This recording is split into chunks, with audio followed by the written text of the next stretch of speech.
Of all the families in the world, Anissa, Alia, and Bulan wondered why they had never disobeyed their parents, as if that justified what happened to them. At a young age, they had to face a devastating drama in their lives. They arrived in a city that exploited minerals and coal. Their parents worked there while Anissa, the eldest, took care of her sisters. Every day they waited for their parents as they brought the food. From a very young age, Anissa understood the life that was destined for her. She didn't find it sad, it was fun sometimes when they were sent to sell candies with her sister at traffic lights. Their parents wanted to escape poverty at any cost, so, for that reason, they started working in the mines. It was where people made the most money, but also where they faced the most risks. However, a sad event was about to shake the little peace they had. Walking through a field divided by a stream, the sisters were playing, scaring butterflies along the way. Anissa kept watch to make sure Alia didn't get into trouble or get them into trouble. The songs they sang made them travel through all the tales they had heard. Their mother used to make them think a lot about these stories in which one day they would escape from the poverty that now surrounded the small family. Anissa pushed the door held by a single hinge. Upon entering, she put her sister on the ground to continue with the cleaning tasks and feed the 2 chickens they had in the backyard. As she stopped by the nest, she felt relieved for 2 reasons. First, because they hadn't been stolen. Second, because both had laid eggs, and with that, they would have a good dinner when their mother arrived with bread and something else, if they were lucky that day. Unexpectedly, government workers were registering children and families to receive some kind of aid. Knocking on the door, the restless Alia was instantly there. There was a white-skinned man who looked foreign and approached her friendly to speak with her. The way he spoke indicated he didn't master the language well, but he tried. Then suddenly, Isa also approached with a slightly more suspicious expression. Before her, smiling, the man introduced himself as Mr. Perkins. Besides registering their names, he handed out a bag of canned food, as well as clothes for the girls and some toys. Isa accepted the gift, pulled her sister's arm, and ordered her to enter, while nodding her head and expressing some distrust with her eyes and behavior. Among the items, the smell of fresh bread made their mouths water. "Just a piece," said Alia, looking with complicity as she tasted the wrapped bread. An incomparable taste flooded her mind. It was really good. Just a piece. Mom and Dad don't know they left us this bread, so we can eat it and bury the wrapper. So, when they arrive, we'll say they only left us this. The baby was very hungry too, so they grabbed a bag that claimed to be chocolate milk. Anissa tore one of the corners of the package with her teeth, and the aroma was incomparable to the bread. They gave some to Bulan, the youngest of the 3, and then cut a few bottles to make cups and be able to drink the milk. The moment was sublime for the 3. Anissa remembered that while working at the traffic light, no one ever gave her something like this, and it was truly surprising for them. They were satisfied. It was 6 in the evening and getting dark. Their parents wouldn't take much longer to arrive. They had enjoyed it so much that they forgot to throw away the wrappers. They walked singing and talking about the things that happened during the day, until, at one point, tiredness, silence, and satisfaction made them fall asleep. The wind caressed their hair, entered through the back door of the house leading to the backyard, where the chickens were. Silence prevailed. The moon showed its shine and illuminated the faces of the little ones. The cold came in and made Anissa wake up. "What time is it?" she wondered. "And Mom and Dad? Where are they?" She tried not to wake her sisters and saw the door closed as she left it, and also the groceries bag they had received was the same way after they used it. Then she saw the wrappers and remembered she needed to throw them away, or else her mother and father would know they had eaten the groceries before time. She went out to the backyard, and although it was night, everything was illuminated by the moonlight for the first time. It was beautiful, and the moon also was digging the earth with her hands, and decided it would be better to bury the wrappers than throw them on the street, as she might be unlucky and the wind would bring them back. After finishing, she turned to look at her sisters, and they were still sleeping. What could have happened? She wondered. What time will they arrive? Supposedly, they should already be home, as work couldn't continue without light. The quarries closed at that time. What was happening there? Little Nisa wondered. She decided to wait a little longer, as they surely had gone to buy something and were about to arrive. There was no reason to be alarmed. The reflection kept her awake for a while. She opened the street door, thinking about what her parents had told her not to open at night, but she disobeyed and went out to see the streets. Everything was closed, and everyone was having dinner. No one was playing outside, and the cold always made them go inside their homes. She walked back into the house, closed the door, and sat down to watch the strands of hair hanging on a string. Her mother had cut them a few weeks ago, gathering them in large strands and selling them when they needed. There was the hair of the three, and she didn't understand why her parents were taking so long. If they hadn't gone to the market to sell the hair, why were they taking so long? She sat in her stall again. She didn't want to wake her sisters, as that would mean they would ask about their parents, and she didn't have an answer for that. Tears would flood their humble home, and she didn't know how to control them. Now she searched her thoughts for the reasons why they were taking so long, tried to formulate many theories, but none convinced her. Had they found some night work, and that's why they were taking so long? Isa didn't rule out that possibility. Their parents, before going to work, used to say goodbye to them at the station, where the company bus picked them up. However, if they did overtime, the bus wouldn't bring them back, so they would have to walk for an hour. Isa felt her heart rate quicken every now and then. From the bag of chocolate milk, at least one glass was left. She thought of having it ready for when her younger sister woke up.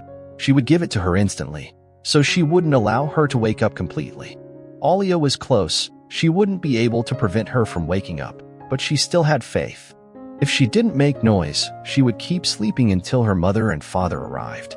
She thought about starting to imagine the possible scenarios if her sisters woke up at the same time, what she would say to them. The hour kept passing, but their parents didn't arrive. She watched the door to see if someone would try to open it. Her mother always had to lift the door completely before opening it, but if it didn't open by the latch, Anissa always ran to open it, so she could throw herself into her mother's arms and then onto her father's, just like her two sisters. She leaned close to her younger sister. Any moment now she would wake up, and she would have to quickly soothe her with her bottle of milk so she wouldn't cry anymore. Bulan was the smallest of them all. She used to entertain herself when Ace carried her on her back and watched the cars go by, as well as the people. She wasn't one to cry there, but she felt that if they were at home, her mother should feed her from her breast, and that didn't seem like it was going to happen. She just tried to lie down and wait for the time to pass, but sleep overcame her. She grabbed the old blanket her father used to cover them with before wishing them good night. Once covered, with the air on her face, she felt very comfortable and eventually fell asleep. Hours later, Bulan woke up crying. Quickly, Anissa recovered and remembered she had a bottle in her hand. She had prepared it with milk and chocolate. She gave it to her, and she calmed down. Anissa imagined that her parents would have arrived by now, but sleep overcame her again, and she continued sleeping.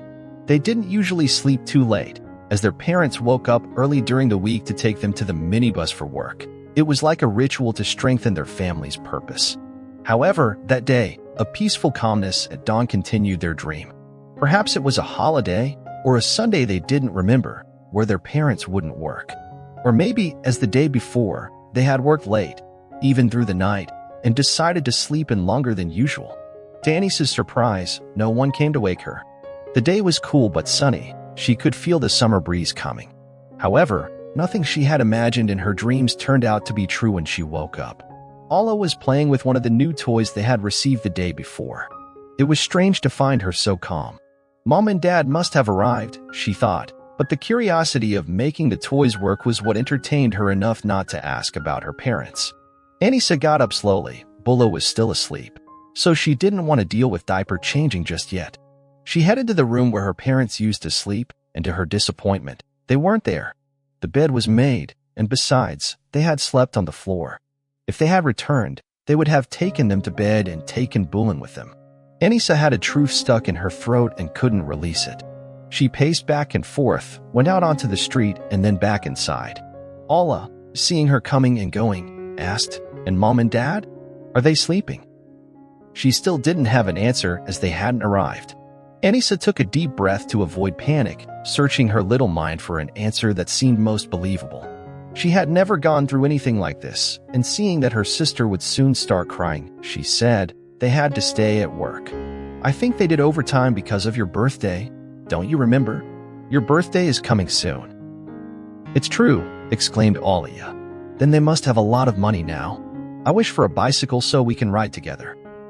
"Well, I don't know if they'll have enough for a new one, but they'll definitely get one," Anissa replied, encouraging her. Hearing this, of course, she knew what she was talking about.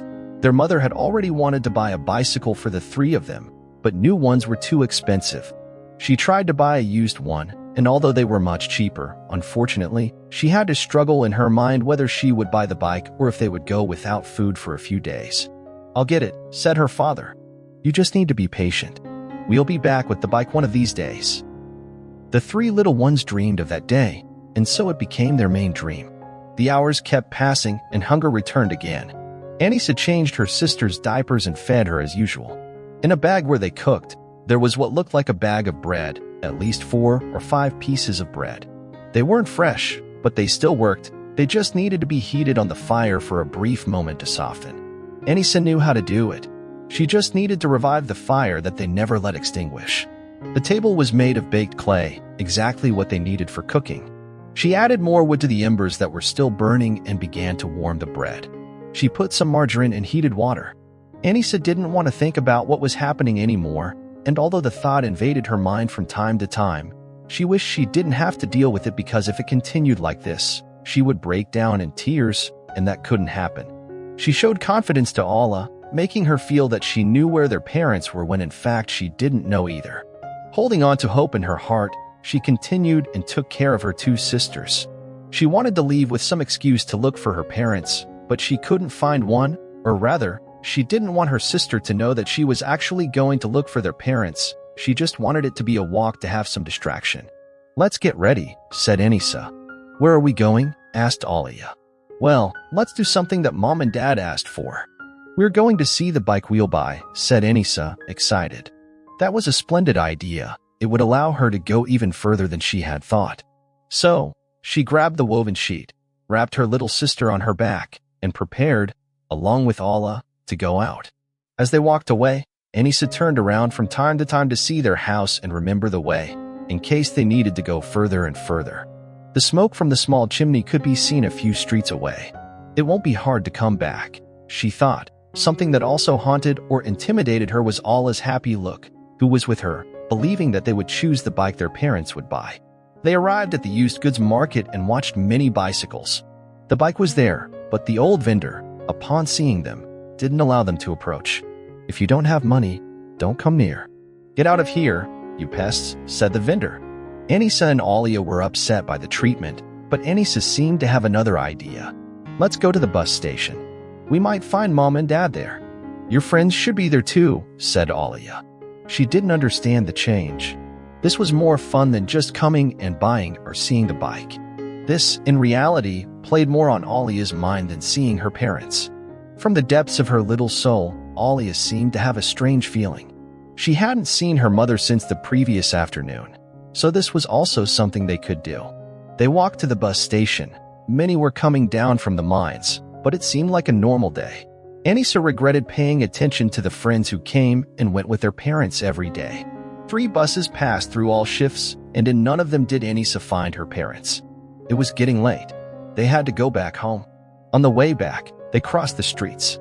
They didn't have candies to offer at the traffic lights. Their mother had used the money to pay off debts and hadn't bought another bag. So, things began to lose their taste from every day. Anissa, for the first time, was very scared. She had a lost look in her eyes, while Alla came singing. Bulin had fallen asleep on the walk. Anissa returned to reality when Alia stopped singing in a sign of annoyance. "I'm hungry, sister. Where's Mom? Is she already home?" asked Alia. Anissa wanted to believe so, that they had gone out, and that their parents would be home, very upset. "Yes, of course, they must be there already. They scolded us for leaving the house to see your bike. The provisions, at least, are in order," Anissa mentioned, relieved. However, reality was about to strike Anissa once again. When they arrived, the door was closed. No one had entered. "Mom, Dad," they both shouted, almost at the same time. But no one answered. The fire was still burning, and it was time to eat, but no one had cooked. Anissa couldn't dwell on what might have happened. It was the second day, and she wouldn't panic. If she did, everything would collapse. Not bringing the food from her mother and father left only the provisions that had been gifted to them. Their mother wouldn't mind. On the contrary, their father would praise her for taking on that responsibility.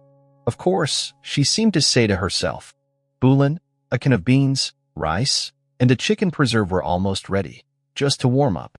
Anissa left her sister, whom she was carrying on her back, and laid her on her bed, while she took care of the cooking, something she had been doing since she was young, when her mother showed her once how to do things in the kitchen.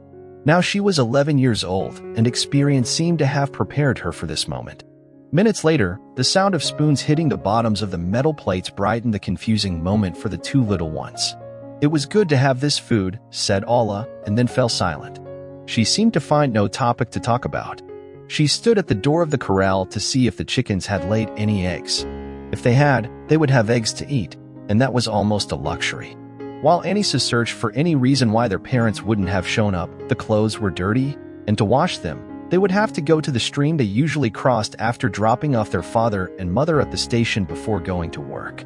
In reality, there was nothing to do, at least not for her, because her mother took care of that, and her father helped.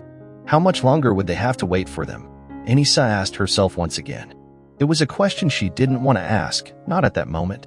She was already 11 years old, and 11 years showed that she was already an experienced person. Or maybe that part hadn't seen the part where she would have to face her parents' absence. Of course, she had never thought about it. The orange afternoon by the sunset welcomed them, providing them with the freedom to eat something else from the pantry and wear the clothes they were given. They rummaged through everything, trying to decipher what was written on the labels, but soon everything seemed indecipherable, until Bulin started crying. She had just changed her diaper and received milk with chocolate. So, what could it be now? Anissa looked worried, but found nothing. Could it be what she thought? She felt that something was missing, perhaps crying in search of her father and mother. Her crying persisted without comfort. Alia started singing, calming her, but also making her sleep again. Alia couldn't stay still, coming and going, seeming not to want to face a question, but after thinking for a while, she did. "Where are Mom and Dad?" "I already told you. They must be doing overtime for your birthday. Didn't you see? How much does a bicycle cost? Maybe they'll buy you a new one once and for all."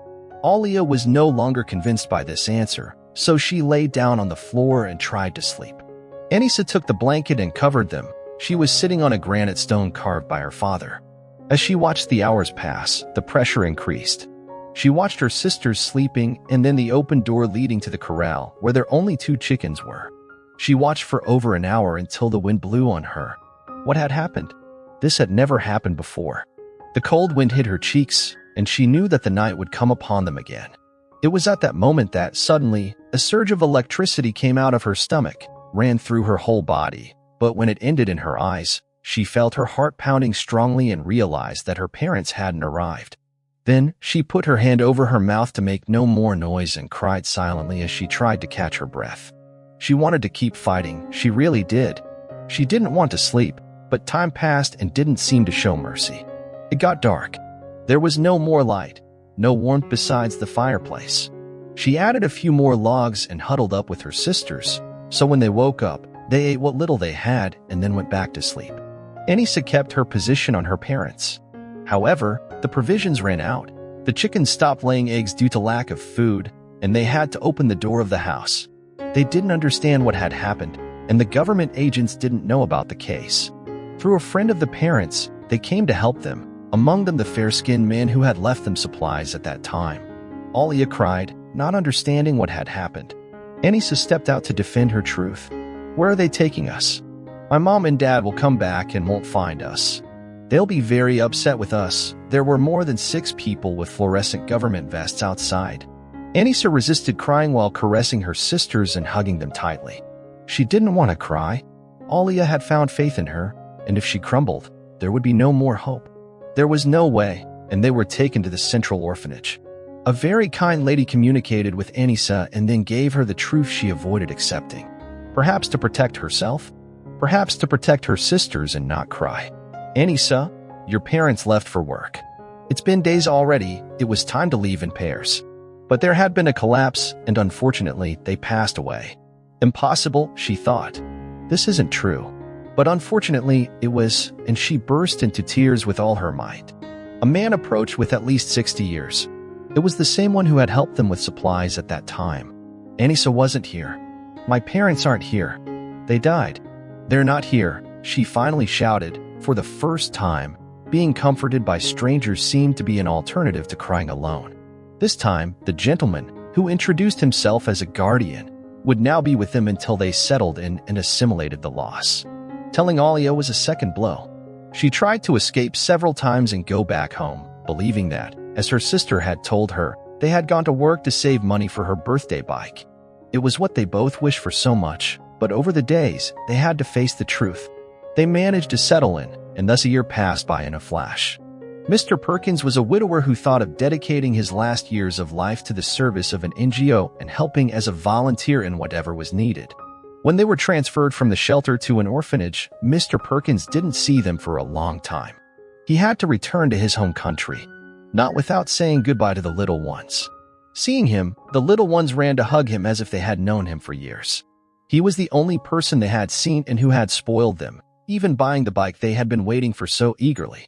"I have to go," he said, with a melancholic tone. "Take us with you," said Alia. That had been an idea that had never occurred to Mr. Perkins. He still had many years ahead. 62 years weren't very old, the responsible person said. He watched them for a brief moment and then nodded. It seemed like a good idea. Mr. Perkins then made the papers and decided to adopt the little ones. He took them to live in Canada, his home country. His immense house was soon filled with the voices of the little ones. The silence disappeared, and when he thought that, by becoming a widower, he would dedicate himself to charity, the little ones gave him an extra purpose in life. He raised them as if they were his daughters, educated them in the best schools, and taught them the language. They became professionals, and Isa, Ala, and Bullen received from old Perkins' hands the keys to a car that would take them to and from work. Mr. Perkins did for them what the messenger of God could do with the power he had. He changed their pain for a life full of things they had never imagined or perhaps would never have achieved. Years later, when they were adults, they returned to that hole to leave flowers for their parents, who were buried in those tunnels, along with others who had lost their lives on that same day. Today, they fight for the companies that exploit people in the mines to give them the necessary value, safety, and insurance for them and their families, as well as fight to eradicate illegal mining. What an emotional story, don't you think? As always, it carries a profound message. If you know what it is, leave it in the comments. I'm eager to give you a heart. Thank you for watching until the end, and don't forget to leave your like, subscribe to the channel, and share the video with your friends and family. See you soon with new exciting stories. Big hug, and may God bless you abundantly.